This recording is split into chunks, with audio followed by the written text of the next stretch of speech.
नमस्कार मैत्रिणींनो, कशा आहात? परमेश्वराची भक्ती करत राहा, खुश आणि आनंदी नक्कीच राहाल. तर मैत्रिणींनो, आपल्या सगळ्यांचं माझ्या ईश्वर भक्ती या चॅनलवर स्वागत आहे.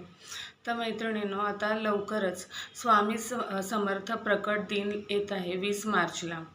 तर हा दिवस म्हणजे साधारण दिवस नसून आपल्या स्वामी भक्तांसाठी एक सोहळाच असतो. तर ह्या दिवशी आपण काय सेवा आणि किती सेवा कराव्या हेच आपल्याला समजत नाही. आपल्याला स्वामींची एवढी ओढ लागलेली असते की हे करू ते करू, तारक मंत्र म्हणू, जप करू, स्वामी चरित्र सारामृत करू, काय करू हे समजत नाही आपल्याला. मग आणि आपल्याला सगळंच करायचं म्हटलं तर एवढा वेळसुद्धा पुरत नाही, कारण घरातली कामं असतात, कोणाला जॉब असतात, कोण आजारी असतं, लहान मुलं असतात, बरेच प्रॉब्लेम असतात आपल्याला.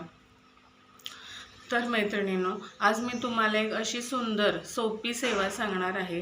त्याचा प्रभाव इतका जबरदस्त आहे की मग तुमच्याकडे कोणी जर व्यसनी व्यक्ती असेल, कोणी आजारी व्यक्ती असेल, तर ती सुद्धा ह्यातून नक्कीच बाहेर पडू शकते आणि तुमचं आयुष्य सुख समाधानाने भरून निघू शकतं. ह्या सेवेने आपण आपल्या स्वामींची कृपा प्राप्त करू शकतो आणि आपल्या पुण्याचा साठा आपण वाढवू शकतो. तर ही सेवा आहे तारक मंत्राची. तर आता 20 मार्चला थोडेच दिवस राहिलेत. तर आता आपण काय सेवा करावी? तर आपण एक सुंदर अशी स्वामींचं आपल्याकडे मूर्ती असेल किंवा एखादी फ्रेम असेल तरी चालेल. असंच काही मूर्तीच असावी वगैरे असं काही नाही, पण मूर्ती असेल तर जास्त चांगलं, कारण मूर्तीमध्ये आपण जास्त म्हणजे आर्तता आणू शकतो.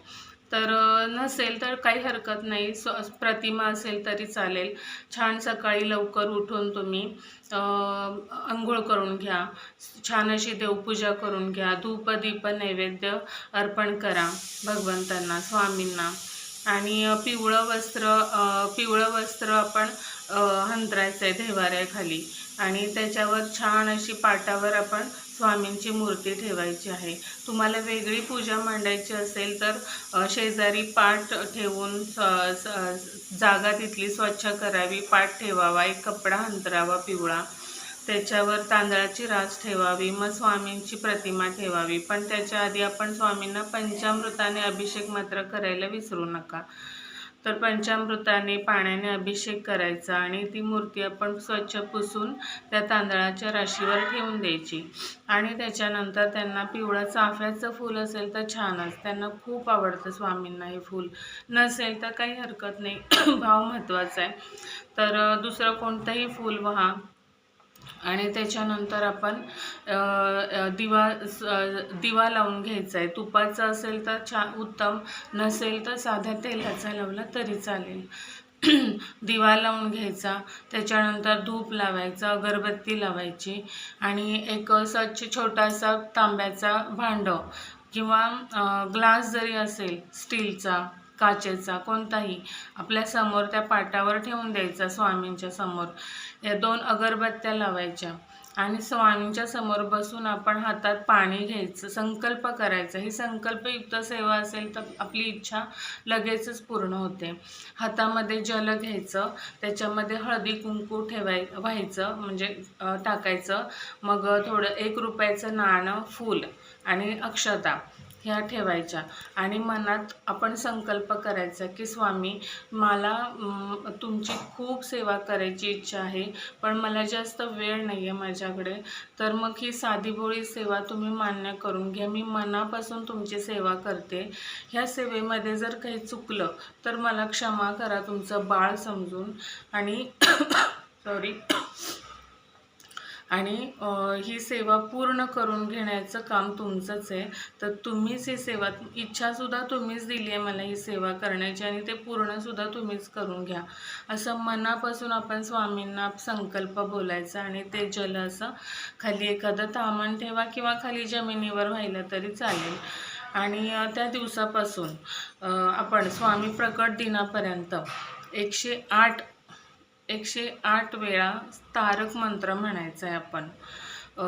तर तिथे बसून आपण तारक मंत्र म्हणून घ्यायचा 108 वेळा आणि ते अगरबत्ती तोपर्यंत संपून जाईल. तर ते अगरबत्तीची रक्षा जी खाली पडेल ती आपण त्या ग्लासामध्ये पाण्यामध्ये टाकायची आहे आणि ते पाणी आपण घरातल्या सगळ्यांना प्यायला द्यायचं आहे.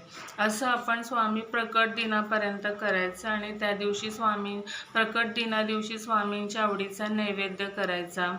म्हणजे पुरणपोळी आवडते त्यांना, शेवयाची खीर आवडते, पेढे आवडतात, हे आपलं ते पिवळ्या रंगाची मिठाई असते, कोणत्याही पिवळ्या रंगाची जरी मिठाई आपण, म्हैसूर पाक आवडतो त्यांना. ह्या गोष्टी आपण जर स्वामींना अर्पण केल्या मनापासून तर स्वामी अत्यंत खुश होतात, त्यांची कृपा आपल्याला प्राप्त होते. या सेवेमुळे तुम्ही संकल्प घेताना बोला की माझी अशी अशी इच्छा आहे, माझे असं संकट आहे माझ्यावर, तर ते निघून जाण्यासाठी तुम्ही नक्की मला मदत करा. 100% सांगते मी की स्वामी आपल्याला कुठून ना कुठून मार्ग दाखवतात. मला कितीतरी वेळा अनुभव आला आहे, किती संकटातून स्वामींनी मला बाहेर काढलं आहे आणि मलाच नाही असं जगात हजारो महिला आहेत, व्यक्ती आहेत, त्यांना बाहेर काढले. तर तुम्ही ही सेवा नक्की करा, मनापासून करा. तुम्हाला नक्की स्वामी संकटातून मार्ग दाखवतील आणि तुमची भरभराट करून देतील. नमस्कार.